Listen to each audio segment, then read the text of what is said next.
اعوذ باللہ من الشیطان الرجیم بسم اللہ الرحمن الرحیم السلام علیکم ورحمۃ اللہ وبرکاتہ۔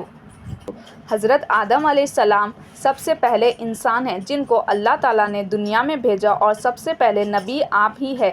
آپ ہی کی اولاد ساری دنیا میں پہلی آپ کا ذکر قرآن پاک میں 19 بار آیا ہے۔ جب اللہ تعالیٰ نے دنیا کو آباد کرنے کا ارادہ کیا تو اس نے فرشتوں سے کہا، میں دنیا میں اپنا ایک نائب خلیفہ بنانا چاہتا ہوں۔ فرشتوں نے کہا، اے اللہ، تو دنیا میں ایسے شخص کو نائب بنانا چاہتا ہے جو خرابیاں کرے اور خون کرتا پھرے۔ ہم تیری تعریف کرنے کے ساتھ تیری تسبیح اور پاکی بیان کرتے رہتے ہیں۔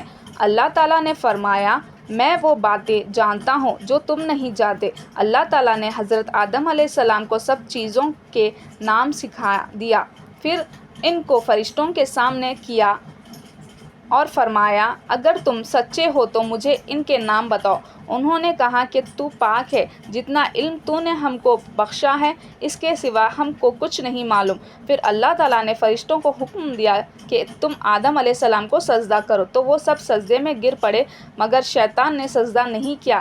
اس کا ذکر پہلے بھی آیا ہے۔ اللہ تعالیٰ نے حضرت آدم علیہ السلام سے کہا کہ تم اور تمہاری بیوی جنت میں رہو اور جہاں سے چاہو کھاؤ پیو، مگر ایک خاص درخت کے متعلق حضرت آدم علیہ السلام کو منع کر دیا کہ اس کے قریب بھی نہ جانا ورنہ تم بھی ظالموں میں سے ہو جاؤ گے۔ اس طرح اللہ تعالیٰ نے حضرت آدم علیہ السلام کا امتحان لیا کہ دیکھیں یہ ہمارا کہنا مانتے ہیں یا بھول جاتے ہیں اور شیطان کے بہکاوے میں آ جاتے ہیں۔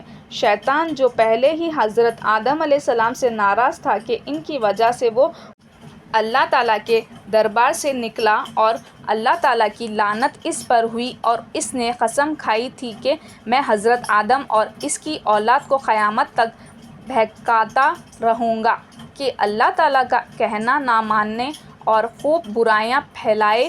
وہ حضرت آدم علیہ السلام اور ان کی بیوی حضرت حوا علیہ السلام کو برابر بہکاتا رہا کہ اس درخت کا پھل تم ضرور کھاؤ، اس کے کھانے سے تم فرشتہ بن جاؤ گے، جنت میں سے کبھی نہ نکلو گے۔ آخر ایک دن حضرت آدم علیہ السلام اور ان کی بیوی حضرت حوا بھول سے شیطان کے بہکاوے میں آ گئے اور درخت کا پھل کھا لیا۔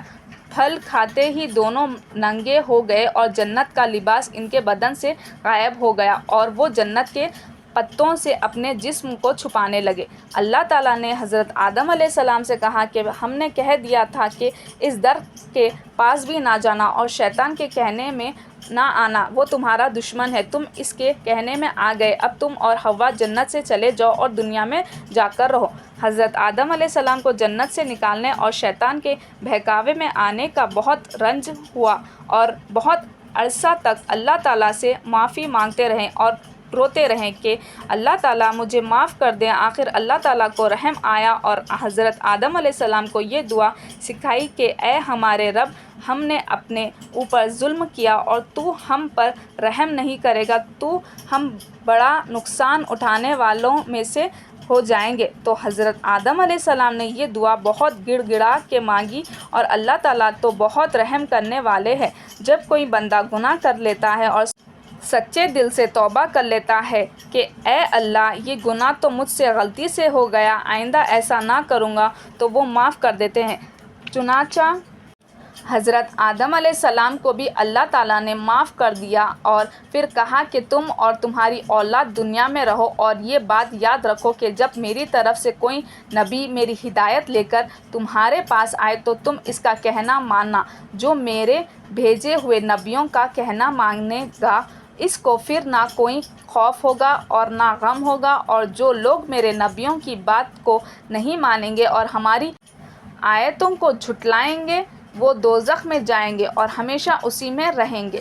اس کے بعد حضرت آدم علیہ السلام اور حضرت حوا علیہ السلام دنیا میں سہنے لگے، خوب دل لگا کر عبادت کرتے، ان کو بہت اولاد ہوئی اور دنیا میں سب جگہ آباد ہوتی رہی۔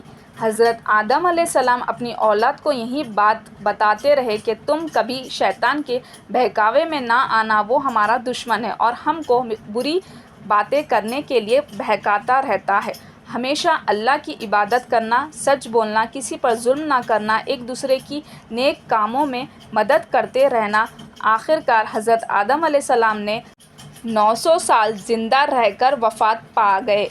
ویڈیو کو لائک شیئر کیجیے اور ہمارے اس یوٹیوب چینل کو سبسکرائب کرتے ہوئے اس کے بیل آئیکن کو بھی پریس کر لیجیے تاکہ ایسے ہی ویڈیوز آپ کو ملتے رہیں۔ جزاک اللہ خیر۔